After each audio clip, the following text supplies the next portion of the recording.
professor Anderson Lisboa, Química com você. Hoje a nossa dica vai para solução eletrolítica e solução não eletrolítica. Primeiro, o que é solução? Solução é toda mistura homogênea que apresenta o soluto e o solvente, ou seja, a substância que é dissolvida, classificada como soluto, e a substância que dissolve, classificada como solvente. Porém, dentro de solução, nós temos solução eletrolítica e solução não eletrolítica.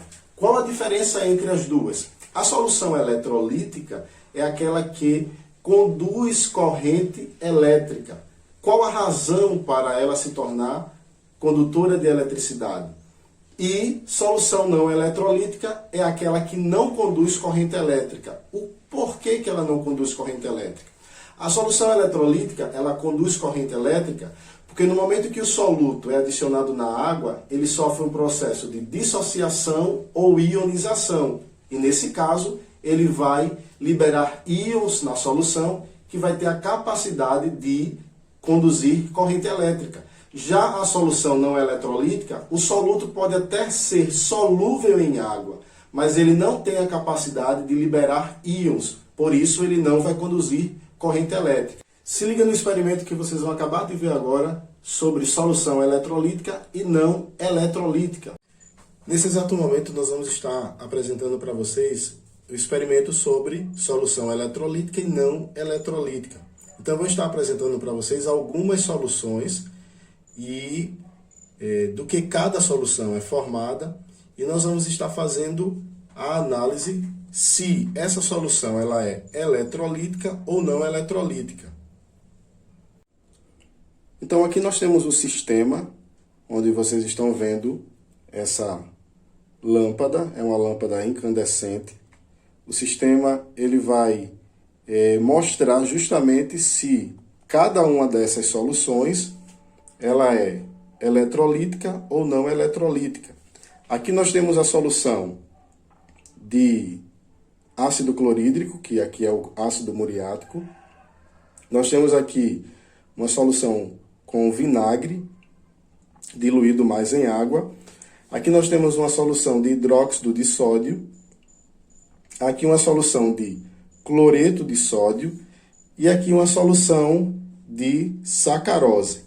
Então, cada uma dessas soluções vão estar sendo testada para ver o resultado vai ser aqui nessa lâmpada. Se ela vai apresentar luminosidade ou não. Então, vamos estar analisando. Então, galera, vamos estar iniciando agora, nesse momento, a apresentação dos experimentos. Então, aqui nós temos o sistema. Então, aqui eu tenho a primeira solução, que é uma solução de ácido clorídrico. Nesse caso, nós temos aqui uma solução onde o ácido clorídrico ele está menos concentrado, tá? E nessa solução, nós temos o ácido clorídrico diluído em água. O ácido clorídrico, ele apresenta uma ligação covalente. Então, essa ligação covalente, ela acontece entre um cloro e um hidrogênio. Só que no momento em que essa substância ela é adicionada em água, ela sofre um processo de ionização, onde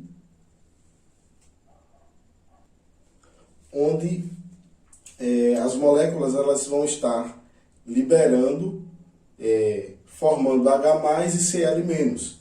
Então, se ocorre o processo de ionização, que é a liberação de dois íons, nós vamos ter aqui uma solução eletrolítica. Então, vamos observar o que é que acontece aqui na lâmpada para ver se realmente ela vai conduzir corrente elétrica. Então, no momento em que nós adicionamos o circuito, fechamos o circuito pelo fluxo de íons que está aqui presente na solução, é possível perceber que a lâmpada ela acende. Então, isso prova que ocorre nesse caso aqui é a liberação de íons pelo cloro e automaticamente nós temos uma solução eletrolítica. Vamos para a segunda solução. A segunda solução, ela é com vinagre. Então vamos estar analisando agora a solução de vinagre. Então o vinagre ele possui um ácido chamado ácido acético. E nesse caso, esse ácido ele é considerado um ácido fraco. Por que ele é um ácido fraco? Porque o grau de ionização dele é muito baixo. Então isso significa que a quantidade de moléculas que sofre o processo de ionização é um número de moléculas que faz com que esse ácido seja classificado como um ácido fraco. Então vamos ver se essa solução ela é uma solução eletrolítica. Então, quando você faz a comparação da intensidade da luz no ácido acético com o ácido clorídrico, nós percebemos que a intensidade ela é bem diferente. Então, vamos mais uma vez ver com o ácido clorídrico e fazer uma comparação com o ácido acético. Então, a intensidade é bem maior com o ácido clorídrico e quando nós adicionamos o ácido acético, percebemos que a intensidade é bem menor. Então, essas duas soluções, elas são soluções eletrolíticas, ou seja, são soluções que conduzem corrente elétrica. As duas apresentam ligações covalentes e essas ligações covalentes, elas permitem que, quando adicionados em água, essas substâncias elas sofram um processo de ionização. Vamos agora para a terceira solução, que nesse caso nós temos aqui uma solução de hidróxido de sódio. O hidróxido de sódio é uma substância iônica, porque apresenta aí uma ligação entre metal e não metal. Então, quando ela é adicionada em água, ela sofre o processo de dissociação, porque a ligação, os íons, eles já existem. Então, vamos estar analisando o que é que acontece no momento em que a gente fecha o circuito. Então, nós percebemos que aqui, essa base é uma base forte. Por que ela é uma base forte? Porque a intensidade da luz é alta e isso está relacionado à quantidade de moléculas, que no caso aqui nós vamos ter compostos iônicos que sofrem o processo de ionização. Então nós temos um número muito alto que sofre o processo, no caso do hidróxido de sódio, de dissociação. Então, essa dissociação ela é ligada diretamente às substâncias iônicas. Já o processo que a gente chama de ionização é relacionado às moléculas que apresentam ligações covalentes, que não têm formação de íons. Então, aqui, o hidróxido de sódio é uma substância que é classificada, nesse caso, em solução, ela é de fato eletrolítica. Vamos estar analisando agora o cloreto de sódio. O cloreto de sódio é um sal que é iônico, porque ele apresenta uma ligação iônica entre metal e não metal. Então, essa ligação iônica, no momento em que ela é adicionada na água, ela vai sofrer um processo de dissociação apenas. Então, na própria ligação já existe uma atração eletrostática e, nesse caso, nós vamos ter apenas, na ligação aqui, uma liberação de cátions e ânions. Então, vamos estar vendo e testando se essa solução ela é eletrolítica ou não eletrolítica. Então, observamos que a solução de cloreto de sódio é uma solução eletrolítica porque ela apresenta a capacidade de conduzir corrente elétrica. Veja que nós colocamos os dois fios, eles são colocados na solução separados, eles não estão em contato, tá vendo? Eles não estão em contato. Então, no momento em que nós colocamos eles distantes, mesmo dentro da solução, tá? Então, o que é que acontece? Os próprios íons se encarregam de conduzir essa corrente elétrica. Então, nós acabamos fechando o sistema, certo?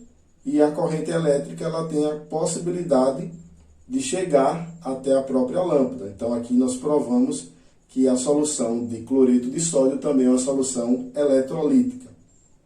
E, por último, nós vamos estar analisando uma solução de, como nós chamamos, né, açúcar. Só que aí nós temos o açúcar que nós compramos nos supermercados. O nome açúcar é um grupo funcional, tá certo? E cada açúcar, nós temos a glicose, nós temos a sacarose. Então, nós utilizamos aqui a sacarose. Ela está totalmente diluída, tá certo? Ela aqui está totalmente diluída.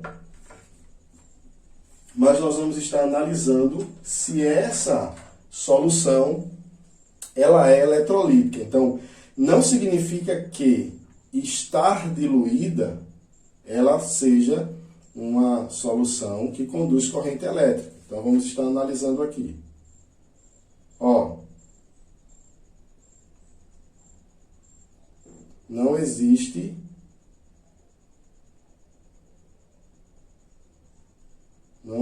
aqui, a lâmpada ela não acende, tá? Ela não acende. Por quê? Porque a sacarose ela tem uma capacidade de sofrer a questão da diluição em água, mas ela não tem a capacidade de formar íons. Então, ela é uma substância que em água, ou seja, em solução, ela não tem a capacidade de conduzir corrente elétrica. Por qual razão? Porque ela não é uma solução eletrolítica. Então, essa é a diferença das substâncias que em solução são consideradas eletrolíticas para as soluções que não são eletrolíticas. A diferença é exatamente o processo de liberação de íons ou não, durante o momento em que são adicionados em água. Então, galera, esse foi um experimento sobre solução eletrolítica e não eletrolítica. Espero que vocês tenham compreendido bem toda essa teoria através da prática. Então, se liga na dica. Até a próxima.